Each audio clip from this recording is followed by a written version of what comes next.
nga pala, yung ating passion fruit mga paryente. Ayan oh. Ilang puno, ano po ba ito? Tatlong puno. Ano po yata ito ating passion fruit.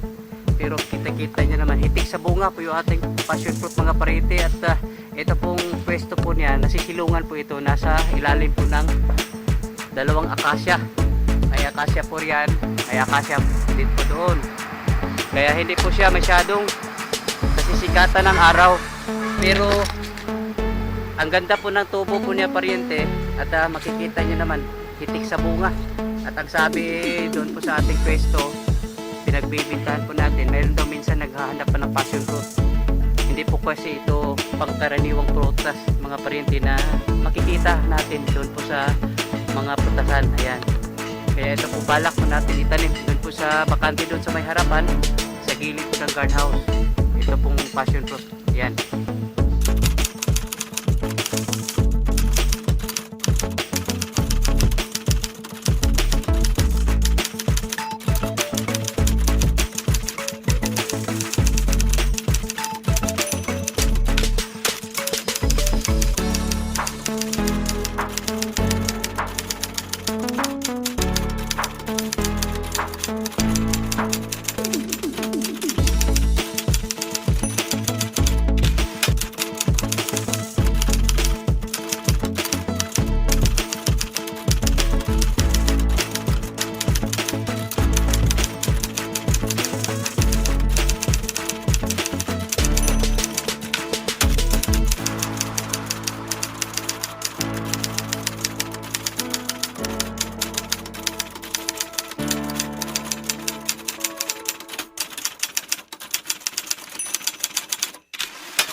Yan mga prente, isang magandang araw at sisilipin po natin ito ating nursery kasi kahapon nakikita ko, hindi po ako pumasok pero nakikita ko na sumisipol na po yung ating bagong punla, yung ating siling panigang. Ayan, ito na po sila mga paryente oh. Sabay-sabay po silang sumisipol. Ayan. Tama po yung hinala ko mga paryente. Yung po ating punlang talong, maaaring nakukulangan po ito ng tubig. Ayan. Kasi ito po yung isang linggo pa. Ito po ating punlang siling panigang. Pero sabay-sabay po sila nagsilabasan o sumisibol mga paryente. At marami po yung tingin ko po ito ay 80% po yata itong germination po nito. At tama po yung hinala ko na maaaring ito po yung ating punlang talong. Kinukulang po ito sa tubig magmula nung ito po ipinunla. Kaya hindi po sila sabay-sabay at mukhang nababansot po yung iba. Dapat sana'y katulad na po nito, kalaki po sila. At yun na nga, target ko sana ngayong linggo o kaya sa sunod na linggo, yung pong target ko na maglipat tanim mga paryente. Di bali na ito namang ating ito po napapatunayan po natin na talagang malaking kinalaman yung pong yung pong lalo na sa pagpunla, kailangan talagang laging nagmo-moist po yung lupa. Katulad po nito, napapatunayan po natin na malaking bagay po yung nagmo-moist, lalo na po yung kapupunla pa lang. Ito po, ang dami pong sumisibol at sabay-sabay po sila. Ayan. At isa rin po sa tinitignan po natin na yung pong iba't ibang kamay na humahawak, lalo na noong pagpunla. Ito po isang tao lang po nagpunla po nito, kaya malaking bagay din po mga paryente yung pong lalim, yung isang buto sa pagpunla. Kasi inchori po yung pong laki po ng isang buto, yung pong itatakip mo niya lupa, halos kasing lang po, kasing kapal o kasing liit lang po ng isang buto. Yung sa buto po niya na ipupunla mo, yun lang po yung theory. Kaya mahirap din kasi kung pag sobrang lalim, maaaring nahihirapan lumabas po yung yung ating yung pagsibol po niya, nahihirapan po lumalabas kasi sobrang lalim. Ito po kasi atong talong po kasi mga parente, dalawa po yung nagpupula po rito, pangatlo kasi nakisali rin po ako rito, kaya maaaring hindi magkakapareho po yung lalim yung pagpula. Ayan, kaya malaking bagay rin po yung pong dapat sana isang isang kamay lang yung nagpupula para pareho-pareho po yung lalim, nang sa ganun pag sila'y sumisibol, sabay-sabay rin po sila sumisibol. Ayan. Ayan mga parente, kasalukuyan ngayon naglagay po ng disinfectant si kasamang Cindy dito po sa entrance po ng ating greenhouse. Sa ganito ng kanade, yan pong nilalagay niya, Glutamax, pero may halo na yung tubig din. Ayan mga parente, kasi pinapahigpitan po natin yung po ating biosecurity po nito dito po sa ating greenhouse. Katunayan nga hindi na ho tayo nagpapapasok pa ng mga tao po rito, maliban ng kay Cindy at saka siyempre sa iyong lingkod. At matagal na po akong hindi pumapasok po rito kasi nga yun na nga, hanggat maaari hindi ho tayo pwede papapasok pa ng ibang tao po rito dahil po sa ating biosecurity. Ayan, kasi nga po medyo sa awa ng Diyos nakapag-establish na po tayo ng merkado po nitong ating lettuce. At yun naman po nagpapasalamat po tayo o kinikilala po natin yung pong effort ni kasamang Ernie noon. Siya pong nakapag-establish po ng merkado po na ating lettuce. Naranasan ho kasi natin nung araw mga printe, natake ho tayo ng ng fungus. Kasi kahit sino-sinong tao pumapasok po rito at pati na rin po yung paggagamit po dito, yung mga timba po natin minsan ginagamit sa labas.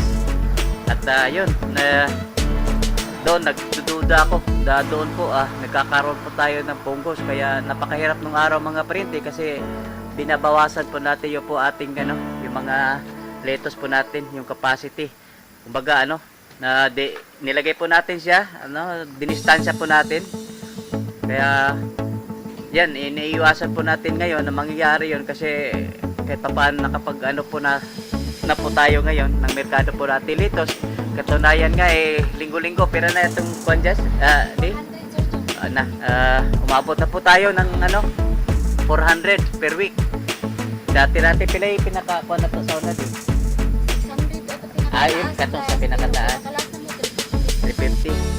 Yan. Ngayon po linggo-linggo nagpupula po tayo ng 400 lettuce mga paryente. At maikling kasasaya lang po dito po sa ating greenhouse. Ayan, hindi po kami bumuo po ng ganito karami po ng capacity po ng ating greenhouse, yung ating hydroponics. Nag-umpisa po tayo nitong ating half A. Ito po, dito po tayo nag-umpisa. At ito po yung tangke po niya nung araw, kasi ito lang po yung sinusuplayan po niya. At yan, nakailang cycle po tayo noon. At pinagmasdan po natin yung characteristic po ng isang lettuce. Ayan, hanggat unti-unti hong nalalaman ho natin yung kiliti ng isang lettuce, kaya nga po tayo nagdagdag dito po sa katapat po niya. Half A pa rin ito po mga paryente, dito ho tayo nagdagdag. Habang unti-unti ho nating nakukuha yung kiliti ng isang lettuce, dito na rin tayo, nagpo-full blast na po tayo dito. Ito na po yung huling dinagdag natin, kaya umabot po ito ng mga 2,000 yung pong kabuuan, yung capacity po na ating greenhouse. Ayan, at nung una din po gumamit ho tayo nung nag-umpisa po tayo, gumamit ho tayo ng commercially available na ano, yung pong ating nutrient solutions. Kaso nga lang, isipan ko nga talaga pag bumibili ho tayo ng commercially available na mga nutrient solution, talagang usapang business po kasi ito mga paryente. Kaya minibuti ho nating nagsasaliksik ho tayo na makagawa po tayo ng sariling solusyon at buti naman mayroon po tayong kinokopya. Maraming salamat Double B. Doon ko po sa iyo kinuha po ay itong ating nutrient solution. Mayroon lang po tayong ginawang counting tweaking, pagbabago doon po sa formula ninyo, pero doon talaga ako kumopya kay Double B at maraming salamat po Double B. Ayan, ngayon po mga paryente, mayroon na po tayong formulation po na ating po dito, nutrient solution, at sa awa ng Diyos mga nakatatlong taon na po tayo at mabuti naman po yung kinalabasan ng ating nutrient solution. Kaya wala na ho tayong pagbabagong ginagawa doon po sa ating yung mixing po na ating nutrient solutions. At sige, ito yung sukot rin, limot naman ko rin, TDS o yung pH, yung mayroon pa palang electrical connectivity yata yung yung easy. Nakakalimutan ko na mga paryente. Ako po nag-umpisa po rito, pero sa tagal na panahon na hindi na po ako nakatutok po rito kasi si kasamang Senti naman siya lang pong tagapamahala dito noon pa. Kaya kabisado niya po yung po pasikot-sikot na po rito. Kaya ako nakakalimutan ko na po yung ibang pamamaraan po dito. Yung po nga yung kuha na to day pH 5.5 to 6.5 no. Yung atong TDS, yung total dissolved solids, binabase yan sa sa kalimutan ko na yun. Ato ang kuan sir 800 man ta sir. 800 to 900 ang ako ang standard na ko 850 yung TDS na to. May computation yan mga paryente, nakakalimutan ko lang. Yung easy, kinukuha pa rin yung easy. 2-3 sir. 2-3. Standard na to. 2-3. Ayan. Medyo naguguluhan po ako ngayon mga paryente. Hindi ko na maintindihan yung pong Basta may tayo rito. Hindi lang basta-basta tatanim po tayo rito. Mayroon na tayong scientific na sinusunod po dito. Kasi yung bawat tanim po, lalo na po dito sa hydroponics, iba't ibang crop po itatanim, mayroon po siyang sariling mga requirements po ng kanyang nutrients. Ayan, kaya hindi po basta-basta po tayo nagtanim po rito, pero nasubukan rin natin yung pong aragula na nasa taas din yung aragula, hindi ko po na yan yung mga requirements po niyan, pero iyang rin po siya dito sa ating nutrient solution kasi maganda rin naman po yung yung tubo po niya. Ayan. Kaso nga lang medyo hirap po tayo sa merkado po dito ng aragula. Liso din color ta. Wala yun hindi mo kaya siya kuan ko. Hindi kayo pagbuwan naman na siya kanang salad, mga sauce nga mga kananan. Itong late. Sila kaila. Gula, dito ko lagi kayo yung arugula dan sa nagul sa YouTube sir yung gagmay kay ang arugula at wadan po kayo. Ay hiyang. Kuan. Hiyang sa atong nutrients dire, mayong pagkagam. Wala siguro. Ayan mga paryente. Kaning nasa tunga di, wa namang gini na tumakwanta na no. Dili na sir John, unang kuan na tumakupay ani sir John sa usa ka kuan batch kanila duha. Basta ko basta jud na atong gamit. Ayan. Kaya kabisado na po ni kasamang Senti po mga paryente. Yung pong pasikot-sikot dito sa loob. Dahil ako niya. Yan mga paryente. Ito na po yung ating area dito po sa gilid. Kaya mayroon na pong dalawang tudling po nagawa. Yung pangatlo nalagyan na po na nilang lisada, pero hindi po na po itutuloy po ito kasi hindi na po siya naaarawan. Ito pong dalawa nga pong oras po ngayon, alas 10 na po ng alas 10:30 ng umaga. Hindi po siya masyadong nasisinagat po ng sikat po ng araw, kaya hindi po maganda sa tanim na hindi naaarawan. Kaya ito na lang po munang dalawang tudling po yung pagtamnan po natin. Hindi natin itutuloy po itong pangatlo. Ayan, ito po may ano na, linsada na po dito mga paryente. Sabi ko wag na ituloy po itong isang tudling po dito kasi laging hindi po ito naaarawan mga paryente. Kaya balak ko sana itong area na ito, yung itatanim po natin dito, yung pong passion fruit. Kasi naobserbahan po yung po ating passion fruit doon po sa entrada po ng ating kubo. Nasisilungan yun, hindi po naaarawan yun, pero ang gaganda po ng tubo po na ating passion fruit. Kaya maganda, itatanim po natin dito passion fruit, dagdag na rin yung kumbaga maganda rin kasi po yung passion fruit, hindi pong pangkaraniwang prutas po mga paryente. Kaya pero yung trellis po niya gawin po natin maganda, yung presentable nandito pa naman sa harapan. Kung pwede po dito yung passion fruit mga paryente. Ito po, yung buong area nito tamnan po natin ang passion fruit. Yan, isa rin sa attraction po natin yan, yung passion fruit, kasi hindi po pangkaraniwang po yun, prutas. At napamansin po natin at naobserbahan yung po ating passion fruit nga doon, hindi po naaarawan yun, pero ang gaganda po mga paryente. At ang sabi po nila doon po sa ating pwesto mayroon daw minsan naghahanap po ng passion fruit. Ayan, para po magagamit po natin ito. Yan, passion fruit po itatanim po natin dito. Ayan. Yan mga paryente,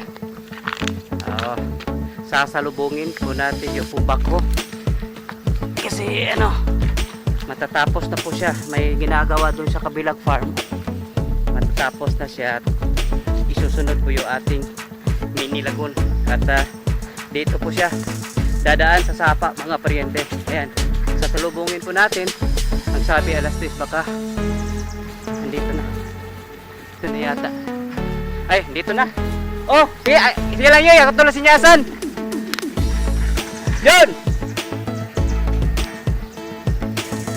Ayan, yan na pong dito lang po siya, dumadaan dito po sa sapa. At itong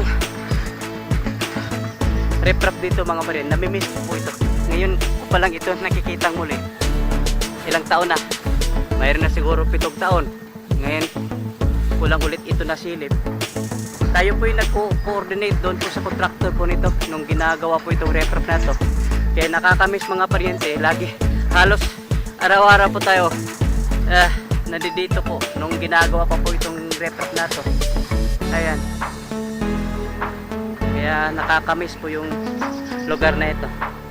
Ito ngayon napakasukal na mga paryente. Grabe, punong-puno po ng mga kahoy, tapos tataas po ng mga damo po rito. Kaya ito na po yung bako at tayo po mag-guide kung saan po siya dadaan papunta doon sa ating area, kung saan po tayo magbuhukay po ng ating mini lagoon. At kaya nga po siya i-guide po natin kasi marami po tayong tanim po riyan, baka masagasaan po niya, kaya i-guide po natin. Ayan.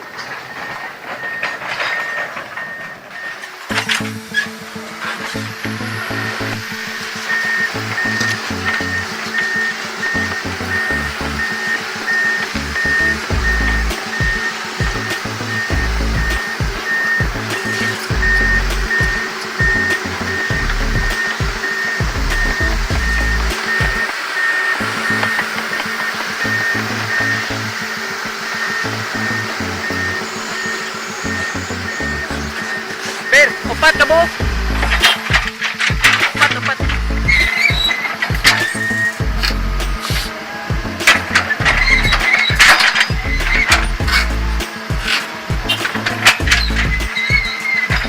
Dakil na dakil.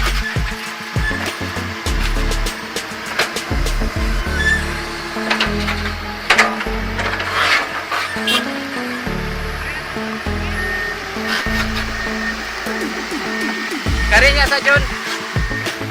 Yan mga paryente, nakapag-umpisa na palang maghukay po yung ating nirintahang bako. Ayan, dito po yung napili nating area mga paryente kasi wala akong punong kahoy dito sa malapit. Mahirap na po kasi pag may mga punong kahoy, mapupuno sa dahon yung ating mini lagoon. Etong ating mini lagoon mga parente, ito po bali extension po ng lagoon po doon sa kabilang park.